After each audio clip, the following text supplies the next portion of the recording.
पति ब्रह्मचारी। पापा जी, उम्मीद करती हूँ कि पेपर्स साइन करवा के आप जल्दी भिजवा देंगे।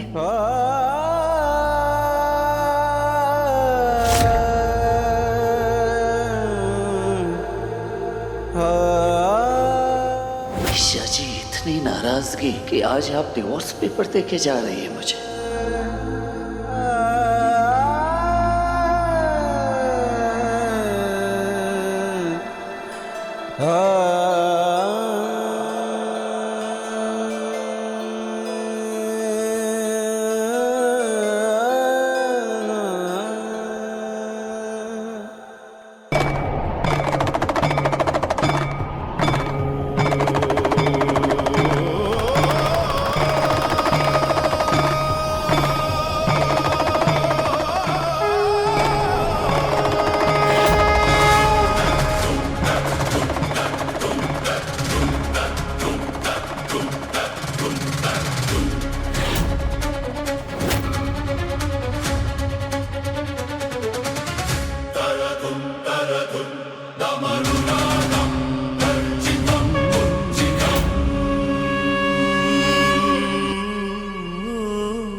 बड़े भैया,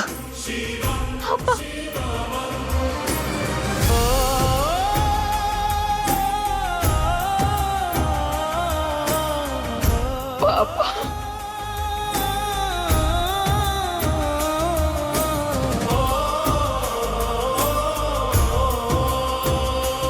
भैया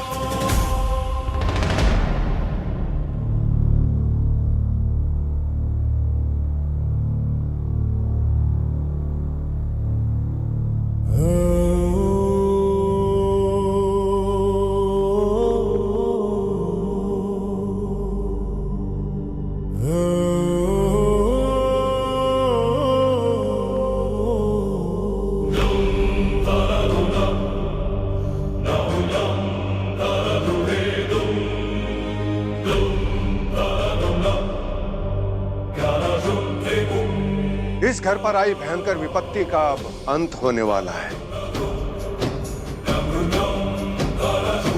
सब संज्ञान है मुझे।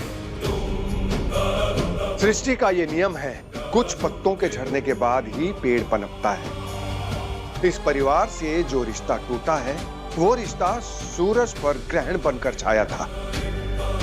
उसका टूटना ही उत्तम है, क्योंकि इस रिश्ते की नियति प्रेम और परिणाम नहीं, बल्कि सिर्फ पछतावा और पश्चाताप है। ताऊ जी, ईशा जी और मेरा रिश्ता अटूट है, जिसे दुनिया क्या ब्रह्मांड का कोई भी सितारा कभी नहीं तोड़ सकता। सूरज, चुप चुप रहो। मोनिका, जल्दी से आरती की थाली लेकर आओ। इसकी कोई आवश्यकता नहीं है। मैं यहाँ अपनी पूजा करवाने नहीं आया। मैं अपने परिवार पे आए संकट और कष्टों के निवारण के लिए आया।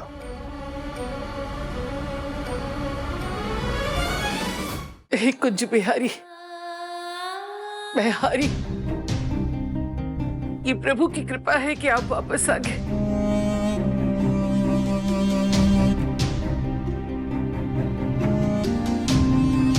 भैया, ये आपके बिना मैं बहुत अकेला पड़ गया था।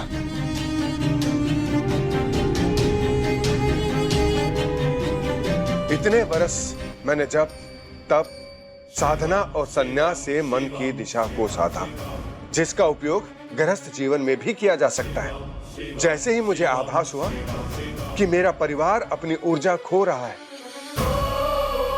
निर्णय लेने की नैया मझधार में अटक गई है, तब मैंने यहां आना उचित समझा। सूरज बेटा, तुम प्रेम के मोह में बंधे हो, तो हो सकता है मेरी बात तुम्हें बुरी लगे, और ये स्वाभाविक भी है। पर सरला जी, आप हमें बताइए, उस कन्या के इस घर में प्रवेश के बाद क्या क्या अच्छा हुआ है?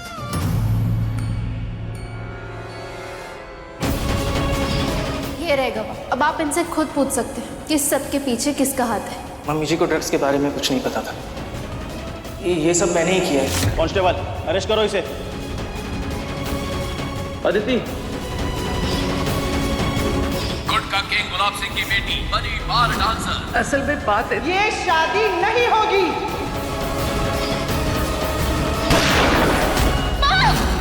सूरज, तुम गुंडे थे और हमेशा गुंडे ही रहोगे। कुछ भी अच्छा नहीं हो रहा है। दुख, तकलीफ, ताने, बेइज्जती। भैया, इस वक्त हमें अपने किसी के सहारे की जरूरत थी। अब बिल्कुल सही समय पर आए। ताऊ जी इतने सालों बाद आज अचानक कैसे आ गए?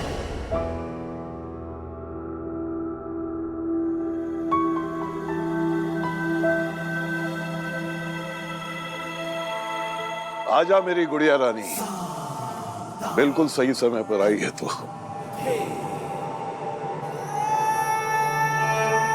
आजा। खुशबू बहू, काव्या बहू, आज मेरी गुड़िया रानी का रिश्ता तय होने वाला है। अच्छे से तैयार करके लेके आओ इसे। जा बेटा। ईशा,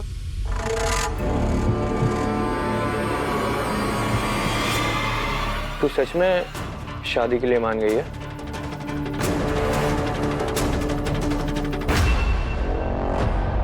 जा बेटा।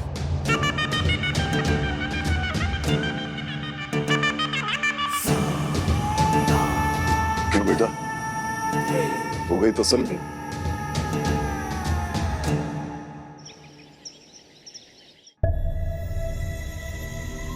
भैया, जब बाप अपने बेटे को इस हाल में देखता है तो ऐसा लगता है जैसे मानो सारा का सारा खून जो है वो कलेजे में जम गया है, नसें फटने को तैयार है, दिमाग सुन्न हो गया है। ऐसे में अपने बेटे को मैं कैसे संभालूं, आप ही बताइए। किसी भी कष्ट से निकलने के लिए उस आभा मंडल को तोड़ना जरूरी है जो उस मुसीबत के कारण हवा में घुल गई हो।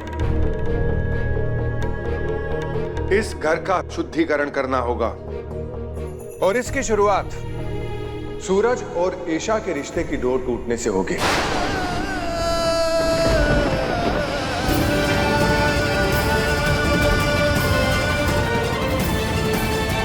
सूरज भैया,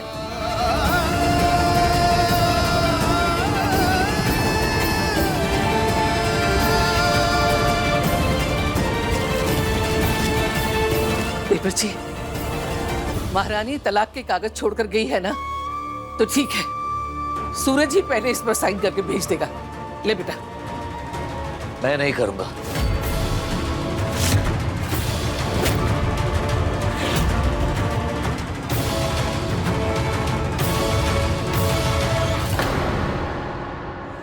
तो उसके लिए तड़पता रहेगा जो तुझे मरने के लिए छोड़कर चली गई। कुछ भी हो, माँ बाप अपने बच्चों को ऐसी हालत में नहीं देख सकते। कभी कभी उन्हें कड़े फैसले लेने पड़ते हैं, इसलिए हमें माफ कर देना। पूरन, पकड़ इसे और साइन करवा इसे। पकड़। कहा ना नहीं।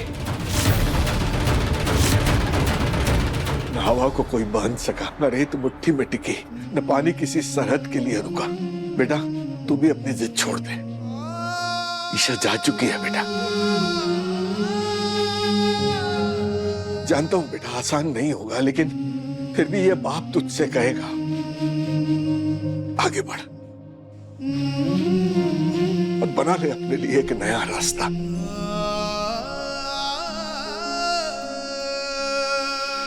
जिंदगी है मेरी ईशा जी, अगर उन्हें छोड़ के आगे बढ़ूंगा मर जाऊंगा मैं। तू बेटा क्यों नहीं समझ रहा, क्यों नहीं समझ रहा कि ईशा सचमुच शादी कर रही है? आज रोका है उसका। अपनी काव्या खुद ईशा को अपने हाथों से तैयार कर रही है।